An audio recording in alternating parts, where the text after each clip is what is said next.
ଅଛି ମୁଁ କୌଣସି ବ୍ଲକ ସଭାପତି ନା ସେକ୍ରେଟାରୀ ନା ସମ୍ପାଦକ ନା ଜିଲ୍ଲାରେ ନା ରାଜ୍ୟରେ ମୁଁ ଗୋଟେ ଶୃଙ୍ଖଳିତ କର୍ମୀ। ମୋ ବାପା ବହୁତ ସିରିୟସ୍ ଅଛନ୍ତି, ତଥାପି ମତେ କାଲି ଆମର ସୁନ୍ଦରଗଡ଼ର ଭାଇମାନେ ଆସିଲେ, ମତେ ଲହୁଣୀପଡ଼ାରୁ ବଣେଇ ହେଇକି ନେଇକି ଆସିଲେ, ନାଇଁ ଆପଣ ଯିବାକୁ ପଡ଼ିବ ଯେହେତୁ ମିଟିଂ ଅଛି। ଆଉ ଏଥିପାଇଁ ମୁଁ ଆସିଲି ଖୁସିରେ ଯେ ମୋର ରାମଲାଲ ଭାଇ ମୋର ଜିଲ୍ଲାର ଆହ୍ବାୟକ ଅଛନ୍ତି ଏ କମିଟିରେ, ତେଣୁ ମୁଁ ବହୁତ ପ୍ରେସରରେ ଆସିଛି, ତାଙ୍କ କଥା କାଟି ପାରିଲି ନାହିଁ ଏବଂ ଆଜି ମତେ କହିବାର କିଛି ସୁଯୋଗ ମିଳିଛି। ମୁଁ ବହୁତ ଡିପ୍ରୁ ଏ ସଂଗଠନ ଦେଖିଛି, ବହୁତ ବୈଠକ ଆସିଛି, ମୁଁ କେବେ କହି ନାହିଁ, କେବେ ଭାଷଣ ବି ଦିଏ ନାହିଁ। ଏ ମୋବାଇଲ 3-4 ବର୍ଷ ହେଲା ମୁଁ ଚଲାଇ ଜାଣୁଛି, ଟିକେ ଟିକେ ଲେଖିଦିଏ, ଆଉ ଯାହା ଲେଖେ ବାସ୍ତବରେ ଲେଖେ। ତ ମୁଁ ମୋର ସୁନ୍ଦରଗଡ଼ ଜିଲ୍ଲାର ବାର୍ତ୍ତା ଏଇଆ କହିବାକୁ ଚାହୁଁଛି ଯେ ଗତ ଯୋଉ 5 ତାରିଖରୁ 9 ତାରିଖ ଆନ୍ଦୋଳନ ହେଇଥିଲା, ମୋର କୋଇଡ଼ା ବ୍ଲକ, ସୁନ୍ଦରଗଡ଼ ଜିଲ୍ଲାର ଉପାନ୍ତ ବ୍ଲକ କୋଇଡ଼ା ବ୍ଲକ ଏବଂ ଏମଗିର ବ୍ଲକ ହଉଛି ଆମର ରାମଲାଲ ଭାଇଙ୍କର ବ୍ଲକ। 95% टीचर आमे एकत्रित होइथिलु, प्राय 5 दिन थिलु एठी, किंतु मोर जिल्ला रे 4000 पाखापाखि शिक्षक, किंतु मु जहा तृणमूल स्तर देखी पूरा फिल करके देखी माने तथ्य ये करिछि जो मोर जिल्ला रो 500-600 शिक्षक आंदोलन आसथिले, बाकी सब घरे होइथिले। वर्तमान प्रश्न उठुछि जे मास लीव रो कथा, मास लीव समस्ते कहते मास लीव सेटा ठीक कथा, मास लीव नहले किछि हेबो नै, किंतु मु हृदयंगम करूछि जे आमे मोर जिल्ला रो जदि 5 रु 9 भितरे 600-700 शिक्षक आसले, बाकी शिक्षक घरे शोइले, तो आमे एठी जो आलोचना करू सारा राज्यर शिक्षकଙ୍କର मंगल ପାଇଁ चिंता करू जे हमर केबडी गुटे सरकार किछि दाबी शुणिब। एवं मु भी गुटे बहुत चिंता कले ये जो आलोचना भितर विभिन्न कथा शुणली, विक्रम सार कथा शुणली, सुशांत भाई कथा शुणली, रामलाल भाई कथा शुणली, प्रमोद भाई कथा शुणली, तो मत भी लगुच वास्तव में हमें बर्तमान किसी पाई नहीं, आउ पाइबा को हेले हमको संग्राम अनवरत करने को पड़ो, किंतु तृणमूल स्तर में शिक्षक माने आउ नेतृत्व उपरे भरोसा करि पारु नांती। वर्तमान धरे मु कहबी जे मोर ब्लॉक रे कि मोर जिल्ला रे आमे मास लीव लेबा, मास लीव नेले आपनकर 70% शिक्षक स्कूल रे ड्यूटी करबे, 30% शिक्षक मास लीव नेबे। काली यदि सरकार किसी आक्रोशमूलक पदक्षेप नेला तो सही 70% शिक्षक पहुंची जाए, 30% शिक्षक मृत्यु मुहर पड़े। तो मु जे कौन सी निष्पत्ति करें जेहेतु मोर जिलार आवाहक होते रामलाल पटेल, तांकर डिसीजन जहाँ करेंगे सी आमर जिलार आमे ताको मानवा को बाध्य, जेहेतु सारा राज्य में आमे अभाग बनईछु एवं बहुत कष्ट लगुच जे बहुत घड़ी सुनली बहुत आसिके जग दौचु, किंतु फल हमको किसी मिली नहीं। वास्तव में सुशांत भाई जहाँ कहले, विक्रम सार जहाँ कहले वास्तव कथा, फल आमर जो 11 जनिया स्टेयरिंग कमिटी थिला, स्टेयरिंग कमिटी मिनिमम 6 जन हमर कोरम होउची, 6 जन कोरम रे एक्चुअली फॉलो करबा कथा। आमे किछि जन आज मंत्री टी पळैलु, किछि जन कमिश्नर टी पळौछु, किछि जन डायरेक्टर टी पळौछि। एई प्रकार हेबा द्वारा हमर दुर्बलता सेठी प्रकाश पाउछि, तो सेटा आगामी दिन रे हेबा कथा नुहे, आउ सेबुडी हेले आमे केबे सक्सेस हेबा नै, एटा मु हरदम करिछि। आउ मु विशेष किछि कहबी नै, जहाँ हम जेहेतु आमर जिल्ला रो से आवाहक अछन्ते, राज्य रो आमर जिला हिसाब रे आवाहक हमें करिछु, तांकर निष्पत्ति आमर सुंदरगढ़ जिला उपरे छाड़ी दिया जाऊ, एतकी कहि मोर वक्तव्य बंद करछि। जिला बहुत महेश सेठी साहब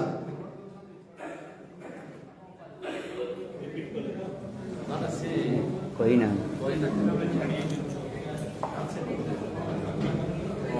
ପ୍ରାଥମିକ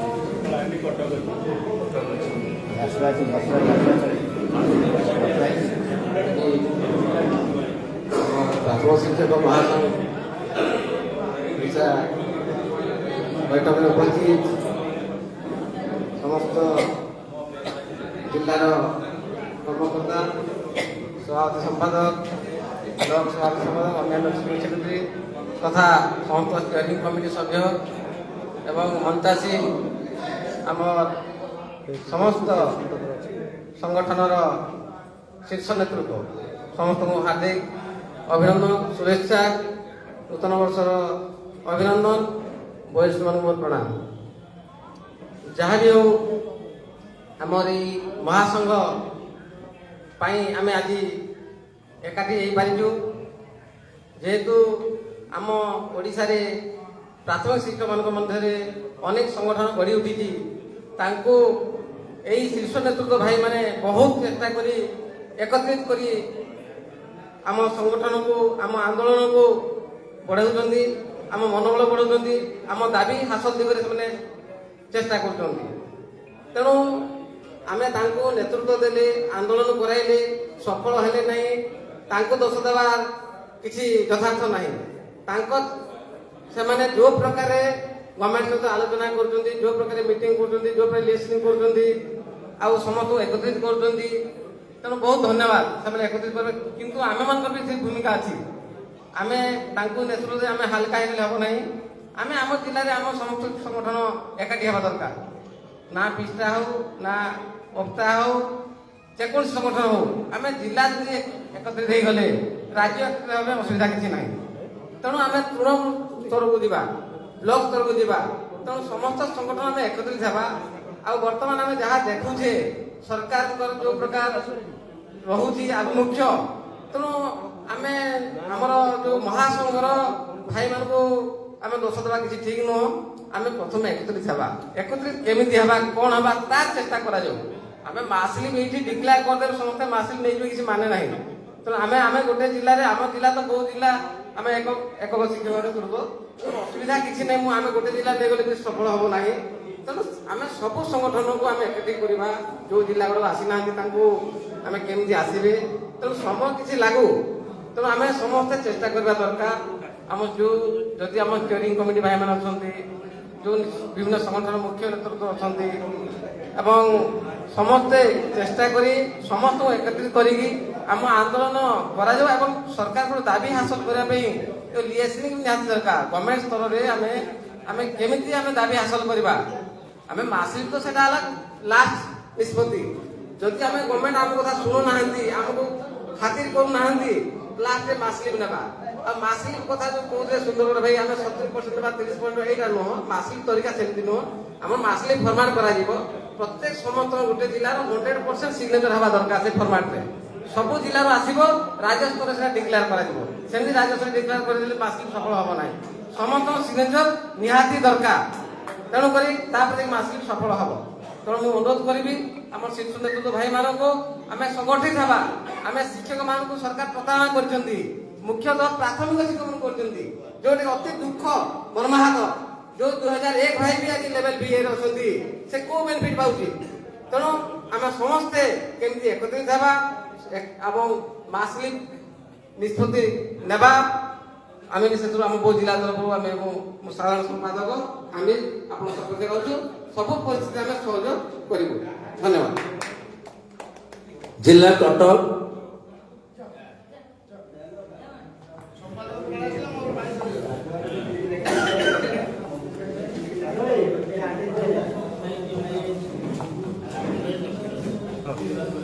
जय जगन्नाथ। आज महा समावेश उपस्थित महासंघर आवाहक रामलाल सार, मंचासीन समस्त संघर मनोनीत सभ्य माने एवं मो सम्मुखें बसी ओडिशार कोण अनुकोण आसी प्रत्येक 30 जिलार संग्रामी बंधु माने समस्त को 2026 नववर्षर हार्दिक अभिनंदन शुभेच्छा। वास्तविक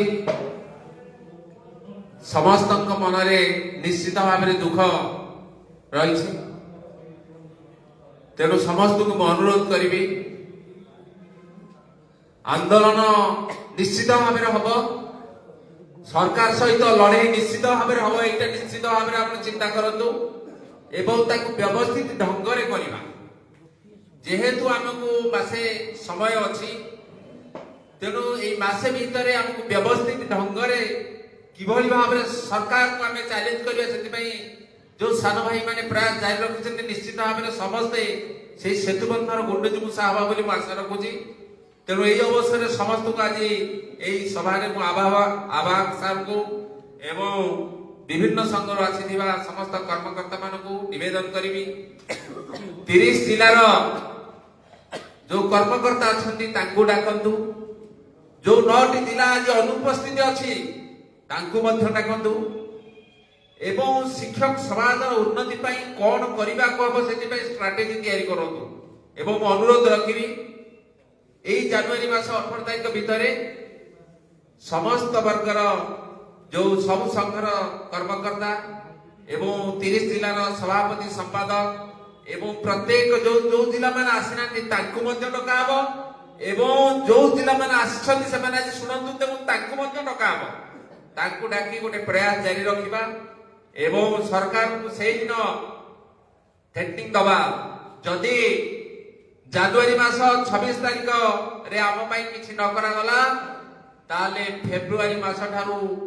ପ୍ରାଥମିକ ବିଦ୍ୟାଳୟରେ ନିଶ୍ଚିତ ଭାବରେ ବ୍ୟବସ୍ଥା ବିଭିନ୍ନ ଢଙ୍ଗରେ ହବ, ଯୋଉଥିରେ କି ପ୍ରାଥମିକ ଶିକ୍ଷା ବ୍ୟବସ୍ଥାକୁ ବିପର୍ଯ୍ୟସ୍ତ କରାଯିବ। ଏହି ନିଷ୍ପତ୍ତି ନିଆଯିବ। ଫେବୃଆରୀ ମାସ 1 ତାରିଖଠୁ ସ୍କୁଲ ଯିବା ବନ୍ଦ କରାଯିବ। ଏହି ନିଷ୍ପତ୍ତି ଦୃଢ ନିଷ୍ପତ୍ତି ନବା। କିନ୍ତୁ ଦୁଃଖ ଆସୁଛି ଯେ ସାନ ଭାଇ ମାନଙ୍କ ମନ ମଧ୍ୟରେ ଅନେକ ଦୁଃଖ ଅଛି। ଆମ ଭିତରେ କିଛି ଏବିଓ ହେଲେଣି, କିଛି ଲେବୁଲ 3 ହେଲେଣି, କିଛି ଗ୍ରାଜୁଏଟ ଟିଚର ହେଲେଣି, କିଛି ଲେବୁଲ ଭି ହେଲେଣି। ସମସ୍ତଙ୍କର କିଛି ନା କିଛି ପରିବର୍ତ୍ତନ ହେଇଛି, କିନ୍ତୁ କିଛି ମେଜରିଟି 60-70% ଭାଇ ମାନଙ୍କର କିଛି ହେଇନାହିଁ। ଏଇଟା ଯୋଉ ଦୁଃଖ ଅଛି। ତେଣୁ ଶିକ୍ଷକ ସମାଜ ପାଇଁ ଏଠି ଯେ ଲେବୁଲ 3 ହେଇଥାଉ, ଯେ ଲେବୁଲ 4 ହେଇଥାଉ ବା ଯେ ଏବିଓ ହେଇଥାଉ ବା ଯେ ଭି ହେଇଥାଉ, ସମସ୍ତେ ଗୋଟିଏ ସୂତାରେ ବାନ୍ଧି ହେବା ଏବଂ ସମସ୍ତେ ଏକତ୍ରିତ ହେଇକି ସରକାରକୁ ଆମେ ଦେବା ଏବଂ କିଭଳି ଭାବରେ ଆମ ନ୍ୟାଯ୍ୟ ଦାବି ହାସଲ କରିବା ସେ ପ୍ରୟାସ ଜାରି ରଖିବାକୁ ମୁଁ ଆଜି ମହାସଂଘକୁ ନିବେଦନ କରୁଛି। ଆଉ କଟକ ଜିଲ୍ଲା ନିଶ୍ଚିତ ଭାବରେ ଏହାକୁ ସମର୍ଥନ କରିବ ଏବଂ ଯାହା ବ୍ୟବସ୍ଥିତ ଢଙ୍ଗରେ ହବ, ଯାହା 30 ଜିଲ୍ଲା ଯାକ ନେବେ, ଯାହା ସମଗ୍ର ଓଡ଼ିଶା ହେବ ତାହା କଟକ ଜିଲ୍ଲା ନିଶ୍ଚିତ ଭାବରେ କରିବ ବୋଲି ମୁଁ ଆଶା ରଖୁଛି। ମୋ ସହିତ ତ ଅଛନ୍ତି ଆମର ବଡ ଭାଇ ପ୍ରଶାନ୍ତ ଭାଇ, ଆଉ ଯିଏକି କାର୍ଯ୍ୟକ୍ରମକୁ ସୁଚାରୁ ରୂପେ ନେଇ ଆଣି ଥୋଇ ପାରୁଛନ୍ତି ବଦ୍ଧ ଭାଇ, ଆମର 2013-12 ବ୍ୟାଚର ଅମିୟ ସାର୍ ଅଛନ୍ତି, ଅନାଥ ସାର୍ ବି ମଧ୍ୟ ଅଛନ୍ତି, ଆର ସାର୍ ଅଛନ୍ତି, ଯୋଉମାନେ କି এই କାର୍ଯ୍ୟକ୍ରମର ମଙ୍ଗକୁ ଆଗରେ ଧରିଛନ୍ତି। ମୁଁ ବି ଆପଣମାନଙ୍କୁ କହି ରଖେ, ମୁଁ ଗ୍ରାଜୁଏଟ ଟିଚର ହେଲିଣି, କିନ୍ତୁ ମୁଁ ବି ଆପଣମାନେ ସବୁଥିରେ ଦେଖିଦେବେ ମୁଁ ଆପଣମାନଙ୍କ ସହିତ ଜୋଶରେ ଅଛି। ମନେ ରଖିଥାନ୍ତୁ ସବୁବେଳେ, ନା Sambalpur meeting, promotion Sambalpur meeting, Balangir meeting, ଯୋଉ ମିଟିଂ କହିଛନ୍ତି ସେ ମିଟିଂ ମୁଁ ଯାଇଛି ଏବଂ ମୁଁ ଆପଣମାନଙ୍କ ସହିତ ଅଛି। ତେଣୁ ଧନ୍ୟବାଦ ଆପଣମାନଙ୍କୁ ଦେବି। ତେଣୁ ସମସ୍ତଙ୍କର ଏଇ ଏକତା ହିଁ ବଳ। 5 ଆଙ୍ଗୁଠିକୁ ଆମେ ଷ୍ଟ୍ରଙ୍ଗ କରିବା ଏବଂ ଆଗାମୀ ଦିନରେ ଆମ ପ୍ରାଥମିକ ଶିକ୍ଷକ ମାନଙ୍କର ଯୋଉ ସମସ୍ୟା ଅଛି କିଭଳି ଭାବରେ ସରକାର କଠୋର ଆଣିବା ପାଇଁ ପ୍ରୟାସ ଜାରି କରିବା, ସେଥିପାଇଁ ଏକତ୍ରିତ ହୋଇ ନିଶ୍ଚିତ ଭାବରେ ଲଢେଇ କରିବା ବୋଲି ଆଶା ରଖି ମୋ ବକ୍ତବ୍ୟ ସାଙ୍ଗ କରୁଛି। ଜୟ ହିନ୍ଦ, ଜୟ ଜଗନ୍ନାଥ। ବର୍ତ୍ତମାନ ଜିଲ୍ଲା କଳାହାଣ୍ଡି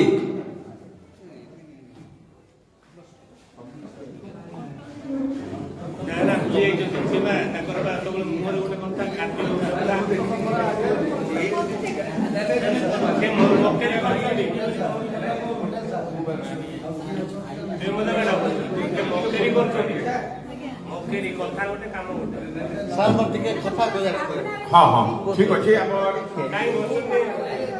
टिके जेहेतु जल्दी जल्दी सर्टकट रे सारिबा हमर लेडी टीचर भितर 2 जण अछंती तो प्रियमदा मैडम को टिके कहिबा 2 शब्द ताकर मतामत टिके रखिबे कौन मैडम टिके हां कहंतु पदे कोई ताने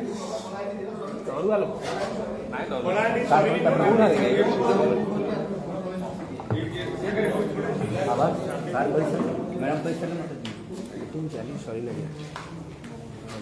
Divya Joshna, Dr. Divya Joshna Naik. बोलो भारत माता की जय, वंदे मातरम। दीर्घ 25 वर्षर सफलता आज आम सामने भाई मैंने मोर कहूथिले जे विगत दिनर संग्राम रे आमे सफल हेइनु मु दृढ़ कंठरे कहबी आमे 100% सफल हेइ सारिछु जहार नमूना आम सम्मुखरे हिमालय नभश्चंबी भली पहाड़ माने उपस्थित अछंती कथा रहिला जे विफलतार कारण खोजिबार कथा जेतेबेले गोटे गोटे आंगुठी आमर थिला पांचटा आंगुठी मेलिकी थिला आमे एखाटी हेइ पारि नथिलु एई दिन को अपेक्षा थिला राति राति चा पी बिस्कुट खाई राति अधेर मो छुआ छाड़ी बुलुଥିଲି आज ए भाई अछंती समस्त भाई समस्ते ताको अनुभूति ताको छाती तले बहुत अकुआ कथा अछि अनेक माने अभूला स्मृति अछि जहा आपण मानकु से व्यक्त करि पारि नाहंती संक्षिप्त रे कहबी प्रथम सफलता 25 वर्ष परे संग्राम अंतिम पर्यायर सफलता आमर आज महासंघ अनुरोध करी गणतारी सहित आम महासंघ को आम हृदय सहित विनम्र भक्तिपूत प्रणाम सहित स्वागत करुछि आज दिव्या जोशना द्वितीय सफलता आज देखंतु 22 जिला उपस्थित 9 बाकी पड़बनी आमको गोटे राति रे 9टा जिला उपस्थित हो महासंघ रे जदि आमर मानसिकता दृढ़ अंगीकार बद्धता रही निश्चित भाव में गोटे मुहूर्त आसबे तृतीय सफलता आज समस्त कथा मु मोर मन कथा भाई आगे कहीदे क्षमा करेंगे बहुत कथा मुझे कहीदेली आपण मैंने भी कहीदेले आम अतीतर कथा न कही ना छाती तला भारी व्यस्त होता भारी मन कष्ट होता राति आम शोई पारि न तो सब कथा आज यही बैठक शेष होती मोर शेष कथा कहबी आगामी दिन में एमती गोटे बैठक रहू मोर व्यक्तिगत मत जे 30 जिला उपस्थित रहिबो 30 जिल्लार मात्र 30 जन आसीबे तांको जेहेतु आज डिस्कशन हे सारी बहुत दधिमंथन हेची आमे तार लबणी बाहरी कर सारी चलाब नो मासले मोर रिक्वेस्ट राइट ऑन प्लीज केबे हम मोहरे आसीबनी मासले तालाब गोटे स्लोगन तालाब कहीं कहबानी मासले बोल व्हाट इज मासले ओनली आवर डिटरमिनेशन तालाब सब प्राइमरी टीचर सब ऑल ओवर ओडिशा ताला पड़िबो केबे मासली गाव केबे first please request from my side please kind request no से ताला नो से मासली ओनली ताला डीओ बीओस हमर बीएससी ठु आरंभ कर डायरेक्टर डेप्यूटी डायरेक्टर कमिश्नर पर्यंत समस्त मुंडे गोटे रिलिंग हो ताला बंद ओडिशा सेठी अभिभावक उठबो गजबाई जतरा अरेस्ट हैला जते बड़े पब्लिक मुह खोलिया जते पिला जते नेग्लेक्ट हेबे पिला एक्सप्लॉइट हेबे डिस्ट्रॉय हेबे पब्लिक आम पाई उठबे आमर सेतबेले नम्रतार सहित सम्मान पाइबा हमको समस्त प्रणाम करिवे हम शिक्षकतार मान रहिबो हमको समस्त बुझिबे आमे दुखीर शिक्षक आमे सुखीर शिक्षक न हो आम पाखे दिन मजिया खटुलिया खटिखा पिला समझी सब स्वास्थ्य पिला जे माने साक्षात आर्थिक स्थिति अछंती से माने शिशु मंदिर जानते क्या अगान भितर चाउल करिया अभ्यास अछि तैयारी करिया दक्षता हम पाखे अछि कौशल हम पाखे अछि सुरभि देखत क्या सुंदर करुणा से पिला माने अवार्ड नै कि जानती भाबतो से सत्यता कहूछु मु आज फदर तालाब 30 जिला समस्त आसीबे तृतीय कथा आगामी बैठक रे समस्त गोटे आ गोटे बड़ भौणी हिसाब रे मोर मात्र 5 वर्ष चाकरी अछि समस्त को बोधे सीनियर मो समस्त को कहि भाई बहन माने आउ केबे आमे बहुत गाड़ी करिचे बहुत मन कथा कहिचे बहुत समय गोटे दिन भी नहीं सारिचे जतोले समस्त व्यस्त होतले को अनुभव करथिले प्रथमे मु भी व्यस्त हली किंतु ममो जते रिलैक्स हे गली कहि देला परे आपण माने कहि देले द एंड आउ केबे अतीत को हमें पछकु जाबा ना युद्धर कौशल तैयार करबा रण प्रांगण को केमती बोलेबा ब्लूप्रिंट करबा प्लानिंग करबा प्रोजेक्ट करबा आउ each and every person all the leaders are climate and legendary also they are very dedicated honest and also sacrifice personality নহলে आज এই সফলতা মহাসংঘ লেখায় নথান্তা তো সফলতা আমি পাই যাইছি এখাটি হে সারিছে সমগ্র ওড়িশা को हमें দেখাই দেবা আমি দুঃখীর শিক্ষক আম পাই পব্লিক রেজ করব তার है पब्लिक रेस करबा हांस पब्लिक रेस करबा तार भयस सत्य की बड़ सरकार बुझिबो what we can do very good Jai Jagannath Vande Mataram ଠିକ ଅଛି ଧନଞ୍ଜୟ ସାର୍ ଟିକେ ଇଣ୍ଟରେଷ୍ଟେଡ ଥିଲେ ଟିକେ ସର୍ଟ କରିବେ ଟୁ ଦ ପଏଣ୍ଟ ତାର କନକ୍ଲୁଡ କରିବା ଆଜିର ପବିତ୍ର ଗୃହରେ ପବିତ୍ର ଦିବସରେ ସମସ୍ତଙ୍କୁ ଶୁଭେଚ୍ଛା ଏବଂ ଏ ମଞ୍ଚାସୀନ ଏବଂ ସାମ୍ନାରେ ଥିବା ସମସ୍ତ ସଂଗ୍ରାମୀ ସାଥୀମାନଙ୍କୁ ଅଭିନନ୍ଦନ। ସଂଗ୍ରାମୀ ଅଭିବାଦନ। ବହୁତ ଖୁସିର କଥା ଆମେ ବହୁତ ପ୍ରୟାସ ପରେ ଏକାଠି ହେଇଛି। ଯେଉଁମାନେ କହୁଛନ୍ତି ଆମକୁ ସଫଳତା ମିଳିନାହିଁ, ଯାହା ମ୍ୟାଡ଼ାମ ଏବେ କହୁଥିଲେ ଆମେ ସଫଳତା ପାଇଛେ ବୋଲିକି ଗୋଟେ ସଂଗଠନର ଏକ ଛତ୍ର ଛାୟା ତଳେ ବସିଛୁ ଏବଂ ଆଉ ଯେଉଁ ସଫଳତା ବାକି ଅଛି ତାକୁ କେମିତି କ'ଣ ପାଇବା ସେଥିପାଇଁ ସାମଗ୍ରିକ ପ୍ରୟାସର ଆବଶ୍ୟକତା ଅଛି ଏବଂ ଦିନେ ମୋର ନିବେଦନ କରିବି ସଦାବେଳେ ଗୋଟେ ଶୃଙ୍ଖଳାର ଆବଶ୍ୟକତା ରହିଛି। ମୁଁ ଓପିଏସ୍, ମୁଁ ଆପଣମାନଙ୍କ ଠାରୁ ଅଧିକ କିଛି ପାଇବି ନାହିଁ। କାହିଁକି ଆସୁଛି, କ'ଣ ପାଇଁ ଆପଣଙ୍କର ସାଥିରେ ଅଛି? ତେଣୁ ମୁଁ ସଦାବେଳେ ଚାହୁଁଛି ଯେହେତୁ ସମାଜ ଭିତରେ ଶିକ୍ଷକ କେନ୍ଦ୍ରରେ ଏବଂ ଶିକ୍ଷକ ଯଦି ଶୃଙ୍ଖଳିତ, ଶିକ୍ଷକ ଯଦି ଶିକ୍ଷିତ ହୁଏ, ଶିକ୍ଷକ ଯାହା କହିବ, ଶିକ୍ଷକ ଯାହା ନିଷ୍ପତ୍ତି ନେବ ତାହା ହିଁ ସମାଜର ବିକାଶ ହେଇପାରିବ, ମନୁଷ୍ୟ ସମାଜର ବିକାଶ।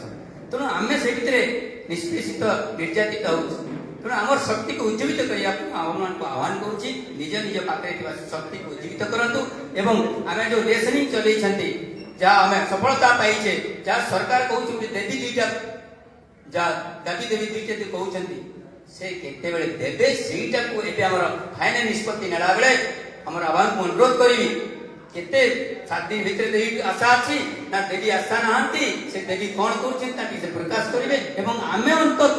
ସରକାରଙ୍କୁ ଏଇ ଗୃହର ଆଜି ଯେଉଁ ନିଷ୍ପତ୍ତି ନେଲେ ସେଇଟା ସରକାର ପାଖରେ ଯିବା କଥା ଯେ ଶିକ୍ଷକ ସମାଜ ପୁଣି ଭବିଷ୍ୟତରେ ଯଦି ସରକାର ଠକି ଦିଅନ୍ତି, ଆମକୁ ଗୋଡ଼େ ଗୋଡ଼େ ସମୟ ଚଲାନ୍ତି, ତାହେଲେ ଆଗାମୀ ଦିନରେ ସେଇ ଯୁଦ୍ଧ କ୍ଷେତ୍ରରେ ଅବତୀର୍ଣ୍ଣ ହେବା ପାଇଁ ପଛଘୁଞ୍ଚ ନେବ ବୀରର ଯତ କେ ନ ହେବ, ଯେଉଁ ପଛଘୁଞ୍ଚ ନାହିଁ ବୀରର ଯତ କେ ନ ମରେ ସେ କରଣ ଆତଙ୍କେ, ଏଇ କଥା ଆମେ ଜଣେଇଦେବୁ ସରକାରକୁ। ଏଇ ବାର୍ତ୍ତା ଆମର ଯିବାର ଆବଶ୍ୟକତା ଅଛି ଏବଂ ଯୋଉଟା ମ୍ୟାଡ଼ାମ ଗୋଟେ କହୁଥିଲେ ତାଲାବନ୍ଦ বিভিন্ন তরিকা রয়েছে এবং মাস লিভ আছে, কোটা নেবা সমস্ত নিষ্পত্তিরে নেবা, কিন্তু সরকারকে গোটে ট্রেনিং দেওয়ার আবশ্যকতা আছে। মাস লিভ সমস্ত না নেই পারନ୍ତି কিন্তু কিছু নেলে ବି ଆମେ କିଛି କରିପାରିବା ଏବଂ ଆବଶ୍ୟକ ପଡ଼ିଲେ ତାଳାବନ୍ଦ କରାଯାଇପାରେ, ସେଇଟା ସାମଗ୍ରିକ ନିଷ୍ପତ୍ତି କରାଯାଉ, କିନ୍ତୁ ଫିଟନିଂ ଦିଆଯାଉ, ଚାପ ଗୋଟେ ସୃଷ୍ଟି କରାଯାଉ ଏବଂ ବାର୍ତ୍ତା ଯାଉ ଏବଂ ଏଠି ମଧ୍ୟ ଲେସନିଂ କରାଯାଉ। ହଠାତ୍ ଯଦି ଆମେ ଘୋଷଣା କରିବା କାଲି ଆମେ କରିଦେବା, ଆମେ ଯେଉଁ ପଜିଟିଭ ଅଛି ସରକାର ହୁଏତ ସେ ପୁଣି ପଛଘୁଞ୍ଚା ହେଇଯିବ। ତେଣୁ ତାକୁ ମଧ୍ୟ କିଛି ଆମେ ଆଉ 2-5 ଦିନ 7 ଦିନ ସମୟ ଦେବା, ସେଇଟାର ଉପରେ ମଧ୍ୟ ମୁଁ ନିବେଦନ ରଖୁଛି। ଏଇଟା ଗୋଟେ ତା ଉପରେ ଆପଣମାନେ ସମସ୍ତେ ଫାଇନାଲ ନିଷ୍ପତ୍ତି ନିଅନ୍ତୁ ଏବଂ ସରକାରକୁ ବାର୍ତ୍ତା ଯାଉ ଏବଂ ଆମେ ନିଶ୍ଚୟ हम होंगे कामयाब एक दिन, ଏଥିରେ ଥିଲା ମାତ୍ର ସନ୍ଦେହ ନାହିଁ। ଆଉ ଗୋଟେ ଶେଷ ବାର୍ତ୍ତା ମୋର ଅଛି ଯେ ଏଇ ଯେମିତି ଆମେ ଏଠି ପ୍ରାଥମିକ ଶିକ୍ଷକ ମହାସଂଘ ଆମେ କରିଛେ ସମସ୍ତ ଆର୍ଟି ସଂଗଠନକୁ ନେଇକି, ସେମିତି ଅଲ୍ ଇଣ୍ଡିଆ ଲେଭେଲରେ ଗୋଟେ all India action joint committee, teachers action committee କରାଯାଇଛି। ଆଗାମୀ 5 ତାରିଖ ଦିନ ଫେବୃଆରୀ 5 ସାରା ଭାରତରେ ଗୋଟେ ଡାକରା ଦିଆଯାଇଛି ଯେ ଦିଲ୍ଲୀରେ ମିନିମମ୍ 1 ଲକ୍ଷ ଟିଚର ମାନଙ୍କୁ ନେଇକି ସେଠି ଗୋଟେ ପଦଯାତ୍ରା ହେବ ଏବଂ ସରକାର କୁହାଯିବ ଓଲ୍ଡ ପେନସନ ରେଷ୍ଟୋର କରିବା କଥା ଏବଂ ଟିଟି ଉଚ୍ଛେଦ କଥା ଏବଂ ଯେଉଁ ବଜେଟ୍ କଥା ଅଛି ଆଉ ବିଭିନ୍ନ କଥା ରହିଛି, ତା ଉପରେ ମୁଁ ଆପଣଙ୍କୁ ବେଶୀ କିଛି କହୁନାହିଁ, ଖାଲି ଜଷ୍ଟ ଟିକେ ମନେ ପକାଇ ଦେଉଛି। এইଥିପାଇଁ ମୁଁ ରିକ୍ୱେଷ୍ଟ କରୁଛି ସେହି ସଂଗଠନ ଭିତରେ ওইটা সংগঠন এবং all India federation of elementary teachers organisation অনেক প্রাইমারি ইউনিভার্সিটি রয়েছে, সেই ভিতরে গোটে নিয়া হয়েছে নিষ্পত্তি মার্চ টু পার্লামেন্ট जोटा कि चलो दिल्ली এবং সেই ভিতরে হচ্ছে আপনার এনভায়রনমেন্ট টিটি রেস্টোর ওল্ড পেনশন এবং cancellation NEP stop the merger school এবং ফিলিং টিচার্স ভ্যাকেন্সি এভলিউশন এবং নন টিচিং বিভিন্ন প্রকার গণশিক্ষা কার্যক্রম সম্পূর্ণ বহিষ্কৃত করা যাও, উচ্ছেদ করা যাও, এইটা বার্তা আছে। ଯେଉଁମାନଙ୍କର ସୁବିଧା ହେଇପାରିବ, ମୁଁ ଯେହେତୁ ପ୍ରାଥମିକ ଶିକ୍ଷକ ମହାସଂଘ ଭିତରେ ଜଣେ ସଦସ୍ୟ ଅଛି ଏବଂ ସଂଗଠନ ସଦସ୍ୟ ଅଛି, ସମସ୍ତଙ୍କୁ ବିନମ୍ର ନିବେଦନ କରୁଛି ଯେଉଁମାନଙ୍କର ସୁବିଧା ହେଇପାରିବ ଆପଣମାନେ ସେହି ମହାସୂତ୍ରରେ ମଧ୍ୟ ସାମିଲ ହେଇକି ଆମେ ରହିବା ଏବଂ ଯାହା ସୁବିଧା ହେବ ସେଠି ଯୋଗଦାନ ଧନ୍ୟବାଦ। ବହୁତ ବହୁତ ଧନ୍ୟବାଦ। ପଟ୍ଟନାୟକ ସାର୍ ଅଛନ୍ତି କି କୁଆଡେ ରାୟଗଡ଼ା? ହଁ ଠିକ ଅଛି। ବର୍ତ୍ତମାନ ମିଶ୍ର ସାର୍ ଆସିବା ସର୍ଟକଟ୍ ନ କଲେ ହଉନି ହବ। ଜୟ ଜଗନ୍ନାଥ। ସିଦ୍ଧେଶ୍ୱର ମିଶ୍ର, ମୟୂରଭଞ୍ଜ ମହାସଂଘର ଷ୍ଟିଅରିଂ କମିଟିର ମେମ୍ବର। ଯେତେବେଳେ ମହାସଂଘ ଟିକେ ବିଗତ ଗୋଟେ ମିନିଟ ସାର୍ ମତେ ସାର୍ କହିଛନ୍ତି ତାକୁ ଡାଉଟ୍ କ୍ଲିୟର କରିବି। ଯେତେବେଳେ ମହାସଂଘ ଗଠିତ ହେଲା 6 ଡିସେମ୍ବରକୁ ଷ୍ଟେଡିଂ କମିଟିରେ ପ୍ରସ୍ତାବ ରଖିଥିଲି ବାହାରେ ଯୋଉ ସଂଘ ରହିଛନ୍ତି ତାଙ୍କୁ ମଧ୍ୟ ଆମନ୍ତ୍ରଣ କରାଯାଉ। ସେଥିରେ କେତେଜଣ ଆମନ୍ତ୍ରଣ କରି ମଧ୍ୟ ସକ୍ସେସ୍ ହେଇନଥିଲେ ବୋଲି କ୍ଷମା ପ୍ରାର୍ଥନା କଲେ ଯେ ସେମାନେ ଆସିବେ ନାହିଁ। ମୁଁ ଦୃଢ଼ତାର ସହିତ କହିଲି ସେମାନେ ଆସିବେ, ଯୋଉଥି ଫଳରେ ମୋତେ ଦାୟିତ୍ୱ ଦିଆଯାଇଥିଲା ଏବଂ ମୋ ସହିତ ମୁଁ 5 ଭାଇଙ୍କୁ ଦାୟିତ୍ୱ ଦେଇଥିଲି ଏବଂ ମୁଁ ରାଜେଶ ଭାଇଙ୍କୁ ଫୋନ କରିଛି, ବିକ୍ରମ ଭାଇ ବି ବସିଛନ୍ତି ମୁଁ ତାଙ୍କୁ ଫୋନ କରିଛି, ବ୍ରହ୍ମା ଭାଇକୁ ଫୋନ କରିଛି। ଯାହା ବି ହଉ ବ୍ରହ୍ମା ଭାଇ ନ ଆସିଲେ ମଧ୍ୟ ତାଙ୍କ ସଂଘରୁ କିଛି ନେତୃତ୍ୱ ଆସିଛନ୍ତି। ରାଜେଶ ଭାଇ ଲେବୁଲ BA ଅଛି। ଆମେ 8ଟି ସଂଘର ମହାସଂଘ ତିଆରି କରୁଛୁ, ଯୋଉଟା କି ଆଜି କିଛି ପାଇବୁ ବୋଲି କହୁଛୁ, ଆମେ ପ୍ରକୃତ କିଛି ପାଇବୁ କାରଣ ପାଇବା ଆଶାରେ ଆମେ ବସିଛୁ। ମହାସଂଘ ଗଠିତ ହେବା ପୂର୍ବରୁ ଯୋଉ ଆନ୍ଦୋଳନ ହଉଥିଲା ଆମ ଆଶା ଓ ଭରସା ଥିଲା। ଆଜି ଆଶା ଓ ଭରସା ଅଛି ଏଇଥିପାଇଁ, ସେଇଥିପାଇଁ ଆମେ ଜିଲ୍ଲା ଦୌଡ଼ି ଆସିଛୁ ଯେ ଆମେ କିଛି ପାଇବୁ। ବିଗତ ଦିନରେ ଉପନିର୍ବାଚନର ନୂଆପଡ଼ା ମଧ୍ୟ ଆମେ ସମସ୍ତେ ଯାଇ ଗୋଟିଏ ସରକାରଙ୍କର ସକାରାତ୍ମକ ବାତାବରଣ ଆଣିଥିଲୁ, ଯୋଉଥିପାଇଁ ସରକାର କହୁଛନ୍ତି ମହାସଂଘ ଆମ ଦଳ, ଯାହାକି ଗୋଟିଏ ଦିନର ପରମିଶନ ନେଇ ଆମେ 5 ଦିନ ଷ୍ଟ୍ରାଇକ୍ କରିଛୁ। ଗୋଟିଏ ଦିନର ପରମିଶନ ନେଇଥିଲୁ କିନ୍ତୁ ଆମେ 5 ଦିନ ଷ୍ଟ୍ରାଇକ୍ କରିଥିଲୁ। ସେ ଭିତରେ ଆଲୋଚନା ମଧ୍ୟ ହେଇଛି ଏବଂ ସମସ୍ତେ ହୃଦୟଙ୍ଗମ କରୁଛନ୍ତି ଯେ ଆମ 2ଟି ଦାବି ପୂରଣ ହେବା ପାଇଁ ଯାଉଛି କିନ୍ତୁ ଆମ ହାତରେ କିଛି ନାହିଁ, ଆମେ ନିରସ୍ତ୍ର, ଲିଖିତ ଆମର କିଛି ପ୍ରତିଶ୍ରୁତି ନାହିଁ। ଇତିମଧ୍ୟରେ ଯେତେବେଳେ 5 ଦିନ ଆନ୍ଦୋଳନ ହେଇଥିଲା, 5 ଦିନର ଶେଷ ଦିନରେ ଆମକୁ ରାଜରାସ୍ତାରୁ ସାଇଡକୁ ହଟାଗଲା, ରାଜରାସ୍ତାରେ ବସିବା ପାଇଁ ସୁଯୋଗ ଦିଆ ନଗଲା। ସେତେବେଳେ ରାତିରେ ଷ୍ଟିୟରିଂ କମିଟି ବୈଠକ ହେଉଥାଏ ଏବଂ ସରକାରଙ୍କ ନେତୃତ୍ୱ ଆମ ନିକଟରେ ଆସିବା ବୋଲି ବିଭିନ୍ନ ବାର୍ତ୍ତା ଆସୁଥାଏ। ଟଙ୍କଧର ତ୍ରିପାଠୀ ଯିଏ ଝାରସୁଗୁଡ଼ା ବିଧାୟକ ତା ଦାୟିତ୍ୱ ନେଇଥିଲେ, ସିଏ ଆସି ବିଧାୟକ ଡିକ୍ଲାର କରିବେ ବୋଲି କିଛି ବାର୍ତ୍ତା ଦେବା ପାଇଁ, କିନ୍ତୁ ସେ ଯେହେତୁ ଦିଲ୍ଲୀ ପଳାଇ ଯାଇଥିଲେ ତାଙ୍କୁ ଦାୟିତ୍ୱ ଦେଇଥିଲେ ବାବୁ ସିଂଙ୍କୁ ଏବଂ ସେଥିରେ ଡାଇରେକ୍ଟର ସାର୍ ମଧ୍ୟ ଆସିଥାନ୍ତେ, ମନ୍ତ୍ରୀ ମଧ୍ୟ ଆସିଥାନ୍ତେ, ମନ୍ତ୍ରୀଙ୍କ ପ୍ରତିନିଧି OSD। କିନ୍ତୁ ଯେହେତୁ ସେ ତ କ୍ରିକେଟ ଖେଳ ଥିଲା, ମନ୍ତ୍ରୀ ପଳେଇଲେ ଖେଳ ଦେଖିବା ପାଇଁ। OSD ସିଦ୍ଧାର୍ଥ ପଟ୍ଟନାୟକ ମଧ୍ୟ ସେଠି ଥିଲେ। ଫେରିବା ଯେତେବେଳେ ବିଳମ୍ବ ହେଲା, ଆମେ ଏପଟେ ରାଜରାସ୍ତାରେ ପରମିଶନ ଆମର ନାହିଁ, ସରକାର ଆମକୁ ଆସିବା ବାର୍ତ୍ତା ଦଉଛନ୍ତି କିନ୍ତୁ ଆସୁ ନାହାନ୍ତି। ସେ ସମୟରେ ମୁଁ ଟିକେ ବ୍ୟତିବ୍ୟସ୍ତ ହେଇ ମୁଁ ଏବଂ ରାଜେଶ ଭାଇଙ୍କୁ ଧରି କିଛି ଭାଇଙ୍କୁ ଧରି ଦୌଡ଼ିଲି କୋଉଠି ନା ଗେଷ୍ଟ ହାଉସକୁ। ରାଜେଶ ଭାଇଙ୍କୁ ମୁଁ ନେଇଯାଇଛି, ରାଜେଶ ଭାଇ ତାଙ୍କୁ ନିଜ ଇଚ୍ଛା ଯାଇନଥିଲେ। ଯୋଉ ରାଜେଶ ଭାଇ ନାଁରେ ଯୋଉ ବାର୍ତ୍ତା ଉଠିଛି ନା ସେ ରାଜେଶ ଭାଇ ଯାଇଥିଲା ମିଛ କଥା, ମୁଁ ତାଙ୍କୁ ଡାକି ନେଇଥିଲି। ଯେହେତୁ ମୋତେ ଲିଓସିଂ ପାଇଁ ଦାୟିତ୍ୱ ଦିଆଯାଇଥିଲା, ଉତ୍ତମ ଭାଇଙ୍କୁ ମୁଁ ନେଇଥିଲି, ମୁଁ ନିଜେ ଯାଇଥିଲି। ଆଉ ଯୋଉ ଭାଇମାନେ ଥିଲେ ଜାଣିଛନ୍ତି ଫଟୋ କିଏ ଉଠେଇକି ପଠେଇଛନ୍ତି, କୌଣସି ଆଲୋଚନା ହେଇନି। ସେମାନେ ଆସିକି ଏଠି ଗୋଟେ ବାର୍ତ୍ତା ଦେବେ ବୋଲି, ସକାରାତ୍ମକ ବାର୍ତ୍ତା ଦେବେ ବୋଲି ଆସିଥିଲେ। ସେଠି କିଛି ତା ଭିତରେ ଆଲୋଚନା ମଧ୍ୟ ହେଇନି। ରାଜେଶ ଭାଇ ନାଁରେ ଯାହା ବି ଉଠି ସେ ସମ୍ପୂର୍ଣ୍ଣ ମିଛ କଥା ହେଇନାହିଁ। ମୁଁ ମଧ୍ୟ ସେଦିନ ଷ୍ଟାଣ୍ଡିଂ କମିଟିରେ କହିଥିଲି, ଯେତେବେଳେ ରାଜେଶ ଭାଇ ସବୁ ରାଗିଲେ ମୁଁ ଠିଆ କହିଥିଲି, ଯେହେତୁ ମୋତେ ଦାୟିତ୍ୱ ଦିଆଯାଇଥିଲା ମୁଁ ଡାକି ନେଇଥିଲି। ତେଣୁ ଆମ ଭିତରେ ଏକତା ରହୁ, ଆମ ଭିତରେ ଯଦି ସମସ୍ତେ ଏକତା ରହିବ ନିଶ୍ଚିତ ଭାବରେ ସରକାର ଯୋଉ ସକାରାତ୍ମକ ହଉଛି, ହୁଏତ ଆଉ ଅଳ୍ପ ଦିନ ମଧ୍ୟରେ ଆମ ଦାବି ପୂରଣ ହବ। କାହିଁକି ମୁଁ ପରଦିନ ମଧ୍ୟ ଭୁବନେଶ୍ୱର ଆସିଲି, ମୁଁ ସୁଦୀର୍ଘ ମୟୂରଭଞ୍ଜରୁ ବାରମ୍ବାର ଭୁବନେଶ୍ୱର ଆସୁଛି। କାହିଁକି ନା କେବଳ ଆମ 2ଟି ଦାବି ହାସଲ ପାଇଁ।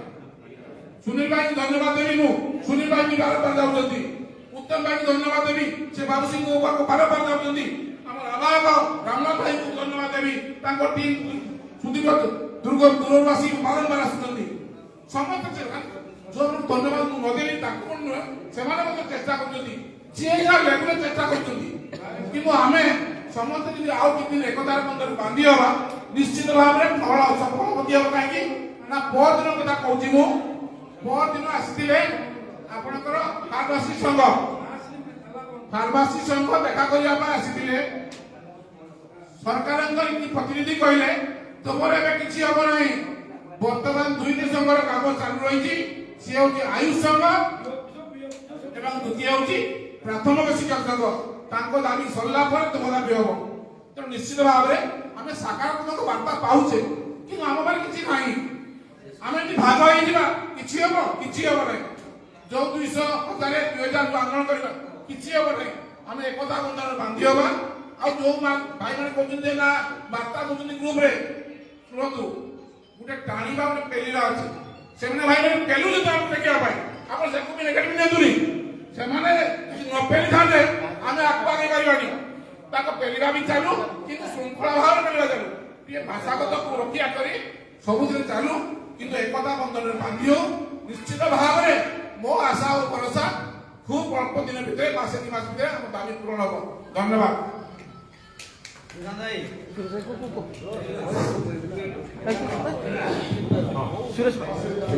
रामलाल भाई आगे हाँ पटनायक कहे श्रीकांत भाई पर पटनायक आगे पटनायक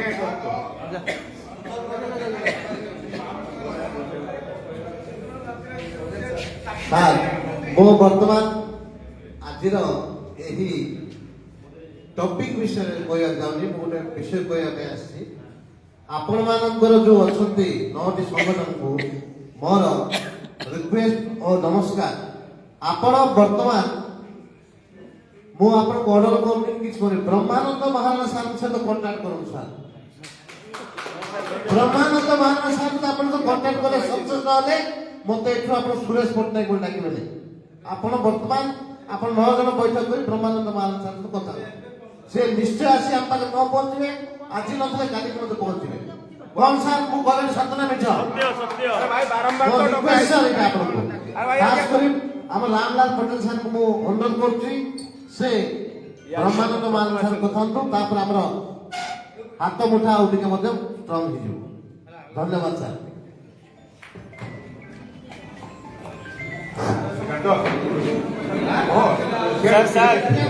सर मु टे कहबी मत 2 मिनट टाइम देबे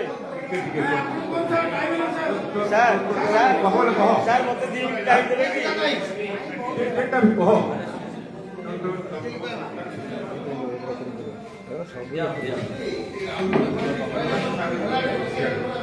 सेवा समले समस्तଙ୍କୁ नमस्कार ଆମେ ଟିକେ ସମୀକ୍ଷା କରିବାର ଦରକାର ଅଛି ବୋଲି ମୁଁ ଭାବୁଛି କାହିଁକି ନା 30ଟା ଜିଲ୍ଲା ସଭାପତି ସମ୍ପାଦକଙ୍କୁ ନେଇକି ପଠାଇବା ସମୟରେ ଏଠି ଆଜି ପହଞ୍ଚିଛି ମାନେ ଜିଲ୍ଲା ସଭାପତି ପହଞ୍ଚିଛନ୍ତି ବୋଧେ ବରଗଡ଼ ଜିଲ୍ଲା ସଭାପତି ଏବଂ ସମ୍ବଲପୁର ମୟୂରଭଞ୍ଜ 3-4-5ଟା ଜିଲ୍ଲା ଗଲା ପରେ ହଁ ରାୟଗଡ଼ା ସଭାପତି ଗଲା ପରେ 5-7ଟା ଜିଲ୍ଲା ସଭାପତି ଗଲା ପରେ ଆଉ ବାକି ଜିଲ୍ଲା ସଭାପତି ଗୁଡାକ ପହଞ୍ଚି ପାରି ନାହାନ୍ତି खबर दिया नथिबो ଆମେ ଯାହା ଜାଣିଛୁ ଆମର ସାଂଗଠନିକ ଦକ୍ଷତା ଯାହା ଅଛି ପଦଟିଏ କେବଳ କହିବି ମୁଁ ଯେ ସାଧାରଣ ଶିକ୍ଷକ ମାନେ ନେଇକି ଗୋଟେ ବ୍ଲକ ୟୁନିୟନ ଗଠନ ହୁଏ ବ୍ଲକ ୟୁନିୟନ ପ୍ରେସିଡେଣ୍ଟ ସେକ୍ରେଟାରୀ ନେଇକି ଡିଷ୍ଟ୍ରିକ୍ଟ ୟୁନିୟନ ଗଠିତ ହୁଏ এবং ডিস্ট্রিক্ট সভাপতি সম্পাদক যেটা কইবে সেইটা সেই জেলার নিষ্পত্তি বলিকি ধরা যায় যদি 30টা জেলার সভাপতি সম্পাদক এটি আসিকি পৌঁছি পারিবে নাহি আম পাখরে 8-9টা সংগঠনর মুখ্য মানে অছন্তি সমস্তকু নেইকি কিছু গুটে যদি আমি কার্যক্রম করতে তাহলে নিশ্চিত ভাবে ভালো হতা যেটা কি হেই পারি নাই আমার লাগনা রইছি আমার যে 10 জনকু দায়িত্ব দেয়া যাইছিলা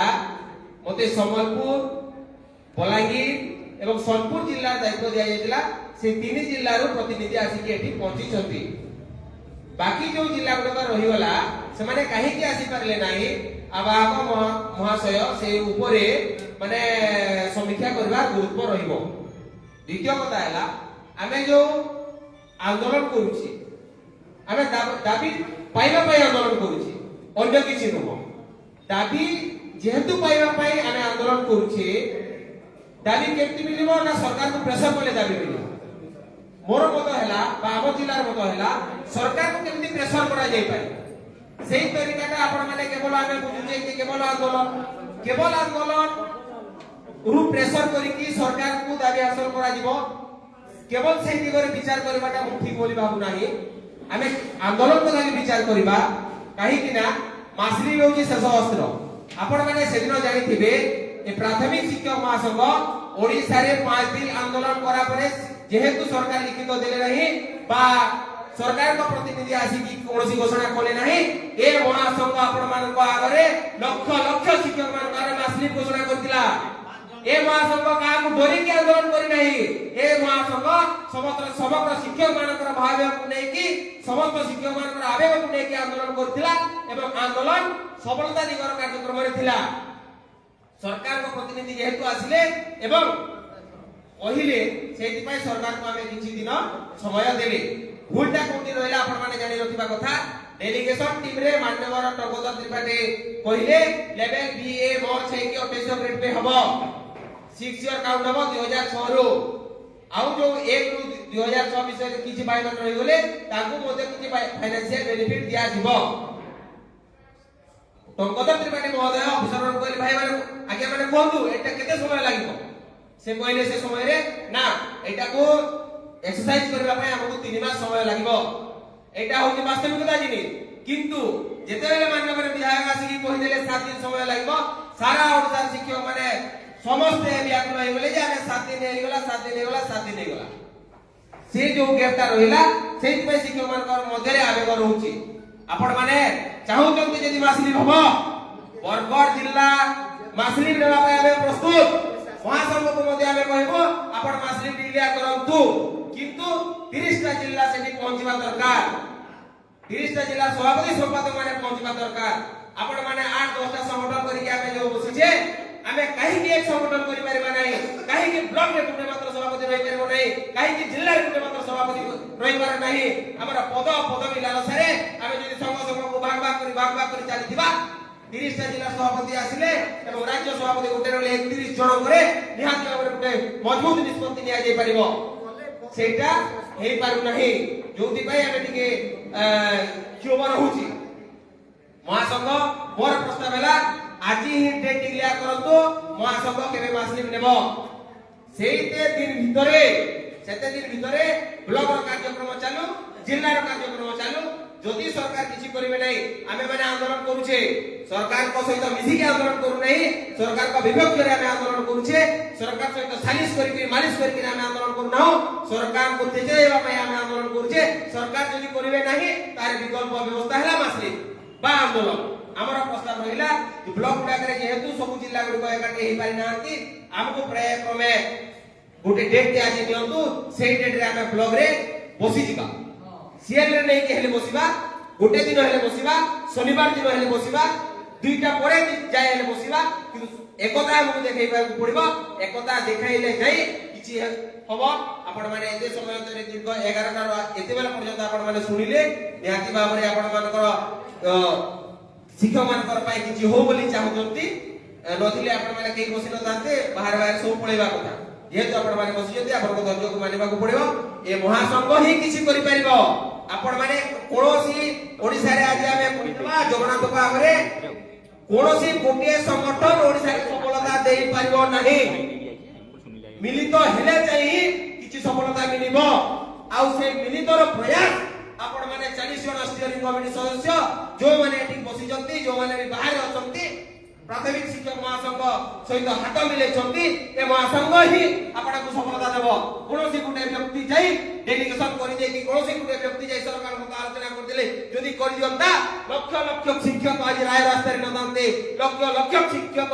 पैसा खर्च करिके टंका खर्च करिके निज परिवार को छाडी के आंदोलन रे बसि नदांते से माने जदि जोड़े 2 जण जाई के आलोचना करिके जदि कामटा हेई जानता आमे लक्ष लक्ष शिक्षक आसी के काम बसिले राय रास्ता रे किछि हला नै जोड़े 2 जण जदि हेई जाउची बोली आपण माने भाउचंती होउतबो कि आपण जोड़े कि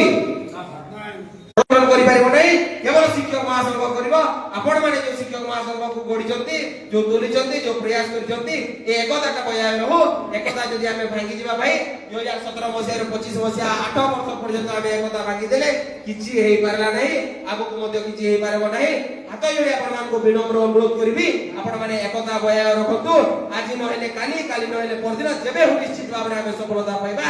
एतिकी मु कहूची धन्यवाद जे मा सबले शिक्षक एकता जिंदाबाद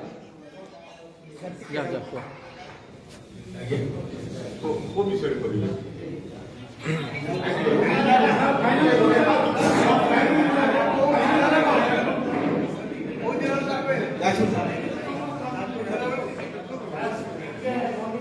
বেশি লম্বাই ସମସ୍ତଙ୍କୁ ନମସ୍କାର ଏବଂ ଏଇ ଯେଉଁ ମହାପ୍ରୟାସ ଚାଲିଛି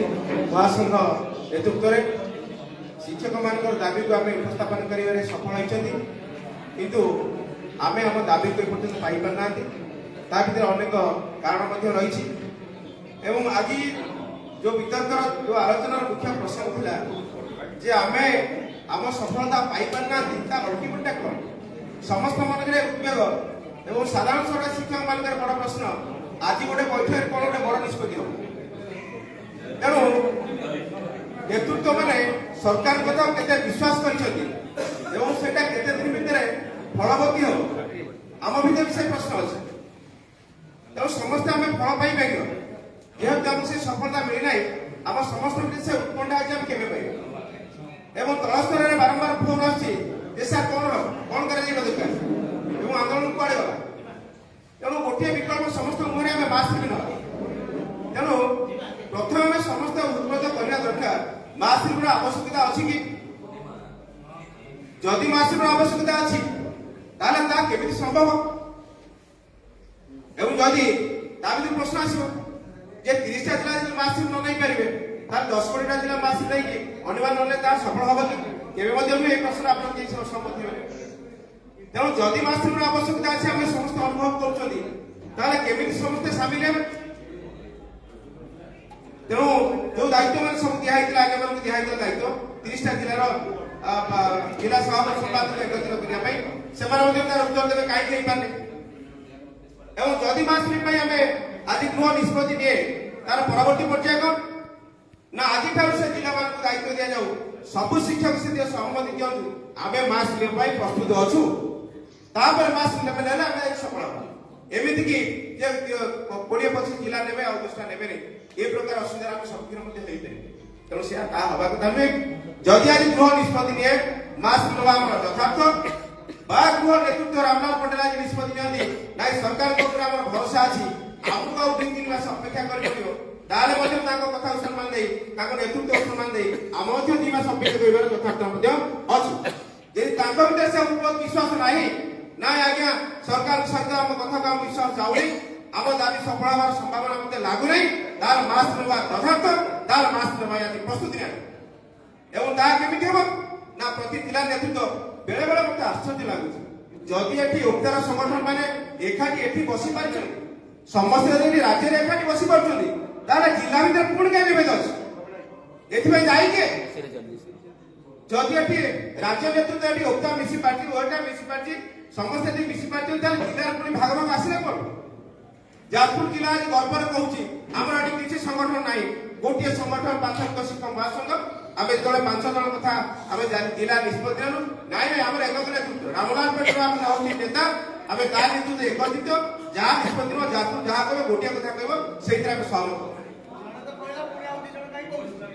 ତା ପୂର୍ବରୁ ବହୁତ ଲୋକ 2 ଜଣ 3 ଜଣ କହିସାରିଲେ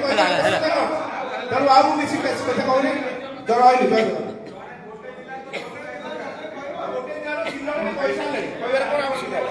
ଆମେ କହି ଧନ୍ୟବାଦ ବର୍ତ୍ତମାନ ଆମ ସାଗର ରୋହିତ କରିବା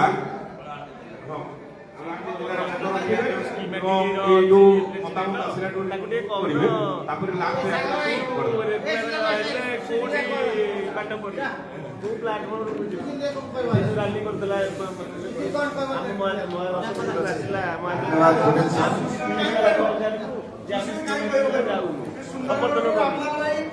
ବୁଝେଇ ଦବ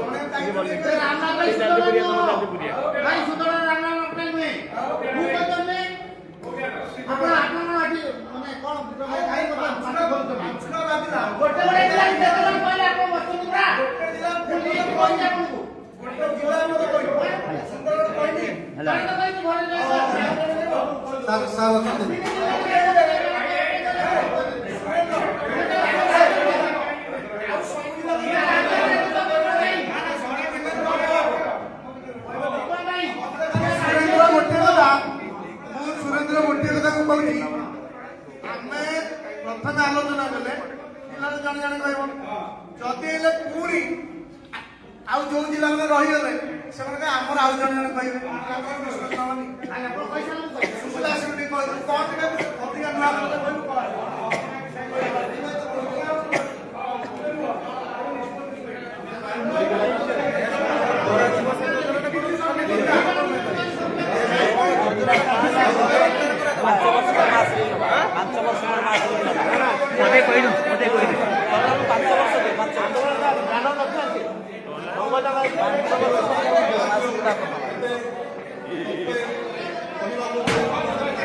ধন্যবাদ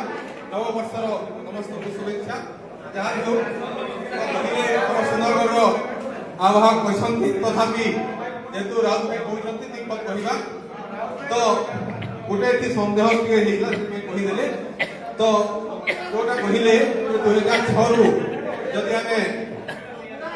କାର୍ଯ୍ୟକାରୀ କରିବା ତାହେଲେ ମାସ୍ ଲିଭ୍ ନେବାରେ ଟିକେ ପ୍ରୋବ୍ଲେମ ହବ 1, 3, 5 ସେ ପିଲାମାନଙ୍କୁ ଏକଜୁଟ କରିକି ମାସ୍ ଲିଭ୍ ନେବାରେ ପ୍ରୋବ୍ଲେମ ହବ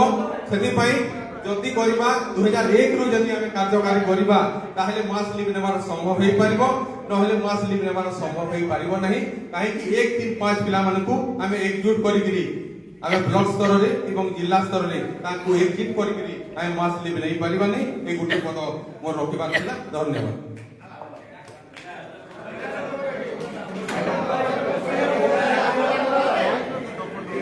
ସର୍ଟକଟ୍ରେ କହିବେ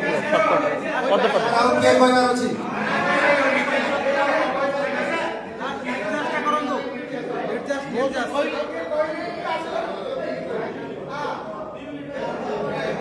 ସରକାର ସମୟ ଦିଅ ତ ନିର୍ଦ୍ଦେଶ ଏଇଆ ଆଉ ଯିଏ ଯିଏ ଅଛ ଟିକେ କହିଦିଅ ତାପରେ ସାରିବା। ମନ ଦୁଃଖ କଣ?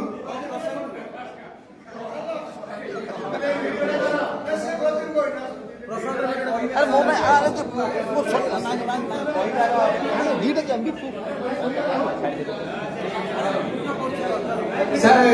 ଆମେ ଆରମ୍ଭରୁ ସବୁ କଥା ଶୁଣୁଥିଲୁ ଆପଣ ମାନେ ଯାହା ସବୁ କହୁଥିଲେ ଗୋଟେ ସଂଗଠନ ପଦାରେ ଅଛି ବାହାରେ ଅଛି ସେ ସଂଗଠନ ଦଉନି ଆମେ ବି ଆମ ତରଫରୁ ଆମର କାହାର ବି କାହା ପ୍ରତି ମାନେ ଖରାପ ଭାବନା ନାହିଁ ଭଲ ପାଇବା ନାହିଁ ଆମେ ସମସ୍ତଙ୍କ ସହିତ ଅଛୁ ଲେବୁଲ ବି ଯେତେବେଳେ ଆନ୍ଦୋଳନ କରିଥିଲା ସେତେବେଳେ ପିଏସଟି ସମର୍ଥନ ଆମେ ଯେ ଦିନିକିଆ ଧାରଣା କରିଥିଲୁ ସେ ବି ସମର୍ଥନ ଦେଇଥିଲେ ସେ ଦୃଷ୍ଟିରୁ ତାଙ୍କ ସହିତ ବି ଆମେ ଏଠୁ ଯେତେବେଳେ ଆସିଲା ଯୋଗାଯୋଗ କରିଥିଲୁ ଯେ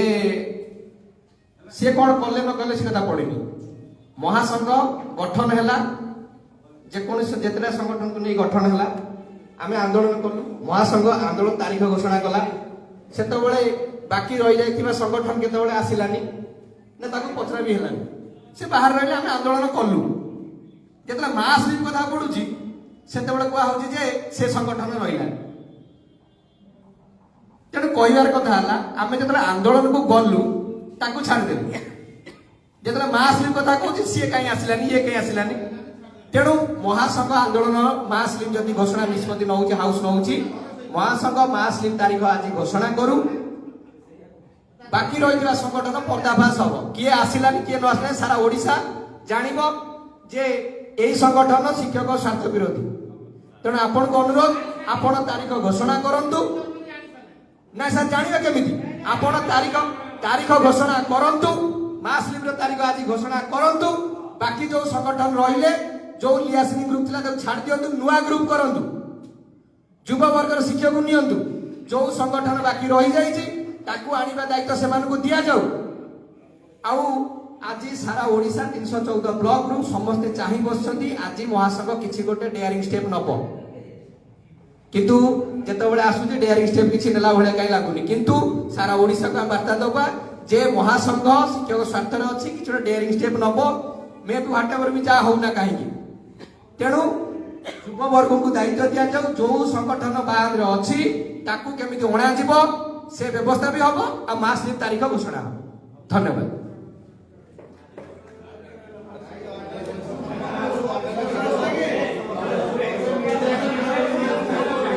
କହୁନା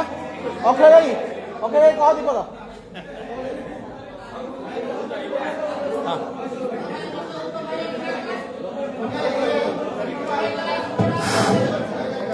भाई कहा मन दुख ना 300-400 किलोमीटर दौड़ी आसी घर परिवार छाड़ी 3 मास आम दौड़ू जी गोटा मिनिट में जी भी मागुची सी कहू आधे डेरी हवा कौन हो किंतु कथा हूँ गोटे कथा मोर रहा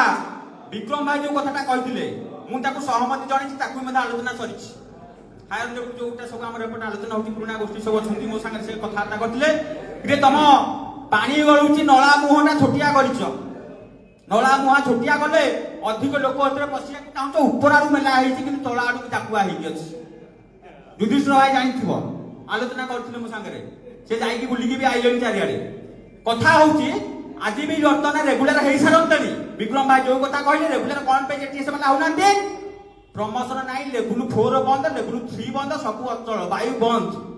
ନିଶ୍ୱାସ ପ୍ରଶ୍ୱାସ ନେବାକୁ ଜାଗା ନାହିଁ ତାଙ୍କର। ଯେହେତୁ ପ୍ରମୋସନ ବନ୍ଦ, 92 କେସ୍ କଥା ପଡିଛି, ପ୍ରମୋସନ ହେଇପାରୁନି, କିଏ ରେଗୁଲାର ହେଇପାରୁନାହାନ୍ତି। ତା ସାଙ୍ଗରେ ଅନୁବନ୍ଧିତ ଯୋଉ ଗୋଟିକ ଅଛି ଆମର 6 ବର୍ଷ ଡିକ୍ଲାରେସନ ଟା, ସେଇଟା ବି ହେଇପାରୁନି। କାରଣ ତାଙ୍କୁ ଯଦି ଡିକ୍ଲାର କଲେ ଆମର ଗୋଠ ଦେଇବେ ଯେ ବର୍ତ୍ତମାନ ଆମର ହେଲାନି ବୋଲି ଅସୁବିଧାରେ ସରକାର ପୁଣି ଘର ଭଡା ପଡିବେ, ହାଇକୋର୍ଟକୁ ଯିବେ। এইটা হচ্ছে সত্য কথা, নলে এই 6 বর্ষটা কাম সরকার খোলা কথা এটা।